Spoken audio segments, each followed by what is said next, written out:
to know just a couple things. Number one, you have somebody who has a teacher's commitment to education up here. Second, you have somebody who has the knowledge and the expertise to make an impact in education. And third, we are in a position to win, and win is what we need to do. So thank you very much. Look forward to it.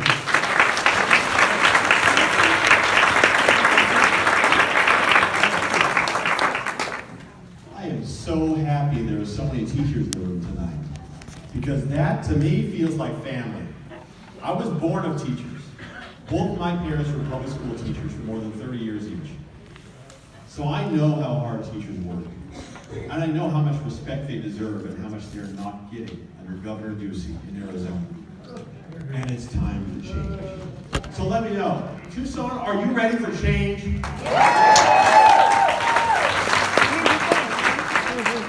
Well, it's a good thing you're ready for change, because with your help, I will be the next governor of the state of Arizona.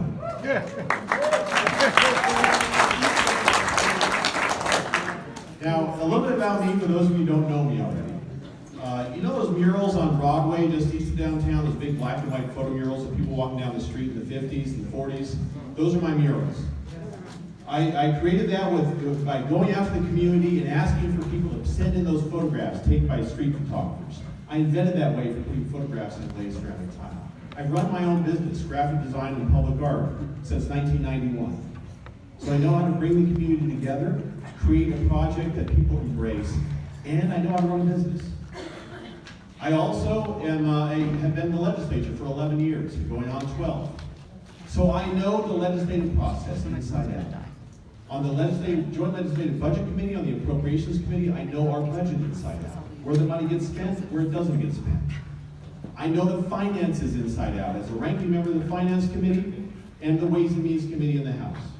So I know where our money comes from and where it goes.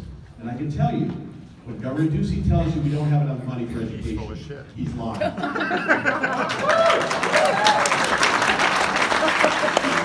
The most important thing that I've done for almost 25 years now is I've been a dad.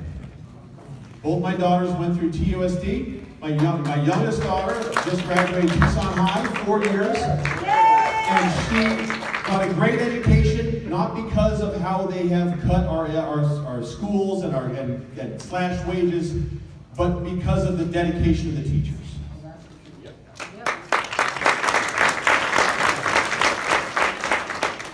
But you shouldn't pay those teachers 50th in the country in average wages in exchange. It takes a 7% increase to get to 49th in the country. And Governor Ducey this year, he proposed a 0.4% raise, $15 a month. That's not enough. That will change when I'm governor.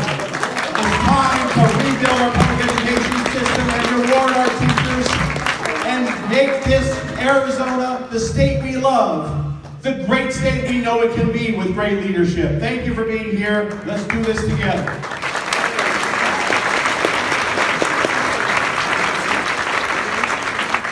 Thank you for the opening remarks.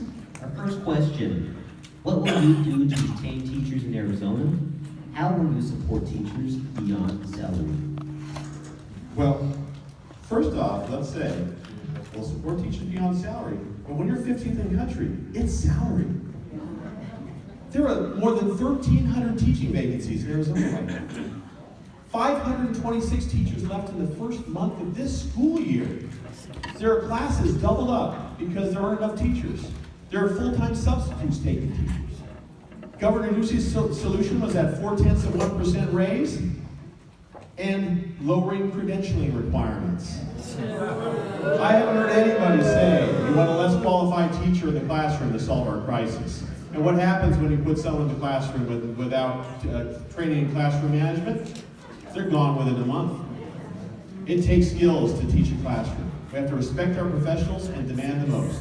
But when you do that, and when you pay them appropriately, with a 20% raise, not a 4% raise, which I will put into place because we have the money, we've simply chosen to give it away. When you pay them appropriately, when you give them respect, you also give them autonomy. And that will keep teachers here too.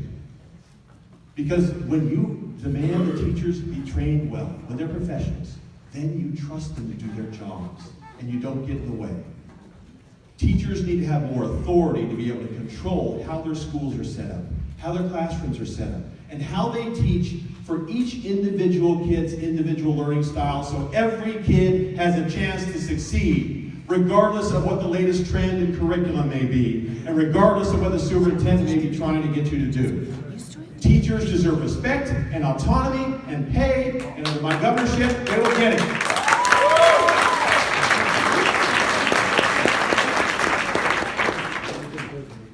So this one, folks, comes down rather straightforward to one principle that you will find with me as governor, and that is we are going to treat teachers as professionals. And that is two things. Number one, we need to pay teachers as professionals. You cannot be a teacher today and raise a family. And as a result, we are not paying our teachers as the professionals that they deserve with the education that they have received. Now, I will tell you how the legislature and Ducey looks at teachers. We look at teachers, they look at teachers like missionaries. They love this. They would do this for the good of the kids. Their heart is into this. And yes, your very best teachers. That's a reason why. But the reality is, until we get serious and pay our teachers as the professionals that they are, we're going to continue to see an exodus of teachers both out of the profession and out of Arizona. Number two, and this goes to your point, Patrick, we need to let them teach. And that means we will roll back our fascination with standardized testing.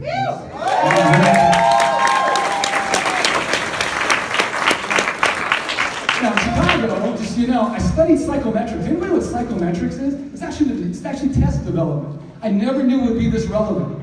The reality is, a standardized test does not tell you how good of a teacher you are, or how good of a principal you are, or even necessarily if your students can read. I know as a young person, if you put a standardized test in front of me, like I said, that was not motivating to me. And as an educator, as somebody who teaches, and just like teaching a school finance class, it's on Monday nights right now.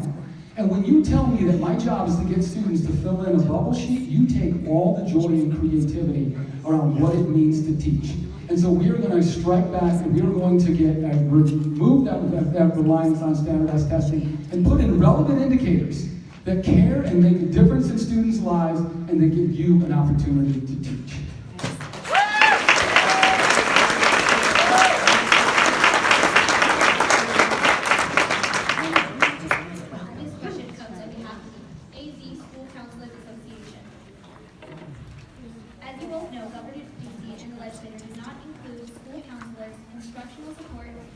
Certified educators out of the 1% stipends. If elected, what would you do to change that ruling to be fair and inclusive of all educators who also impact students' achievement and teach students each day to day how to graduate and become college and career ready? Sure, thank you. Education support professionals, I saw a few of you standing here. Understand one thing, I know how important you are to the educational process.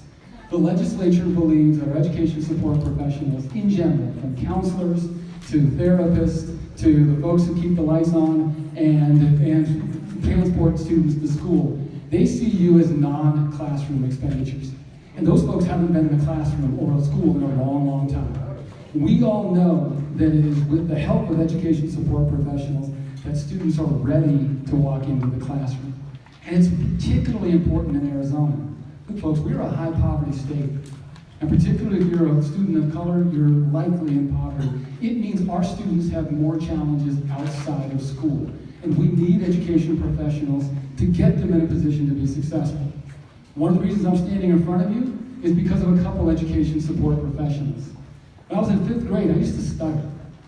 And my goal in life, by the way, was to talk in front of a big group of people. I do it now regularly. I'm very proud of myself. But without that ability to gain the confidence to walk into a classroom and speak, I don't know if I would have been successful.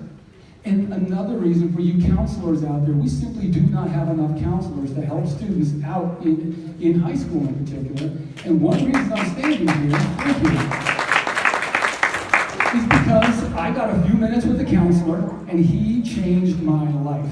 He's the one that got me in the military. He's the one that gave me this plan. He's the one that gave me the ability. He's the one that convinced my dad to sign for me so that I could go in at 17. I finally got the opportunity years later to thank him in person. And it shouldn't be just as a matter of luck that you get a good opportunity to spend a few minutes with a counselor to get that kind of advice.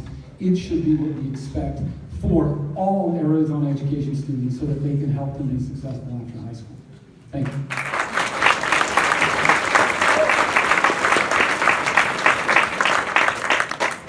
At my daughter's high school, Tucson High, there were 6 counselors for 3,200 children. That's not a workload, that's an impossible task. And that means that everyone gets let down. Those counselors trying to keep up with that workload and those kids who aren't being seen. That job is crucial. Just as is the crucial job of the transportation people who get the kids to school, and the cafeteria people who get the kids fed so they're ready to learn. Everyone has a part in this system. Everyone has to be valued. The one thing Governor Ducey seems to think is that everyone in the public school seems to need to be equally disrespected. And maybe he'll get a few more peanuts at the teachers than he does at the ESPs. But that has to change, because everyone has a part in creating an excellent school. And the fact is, we have the money.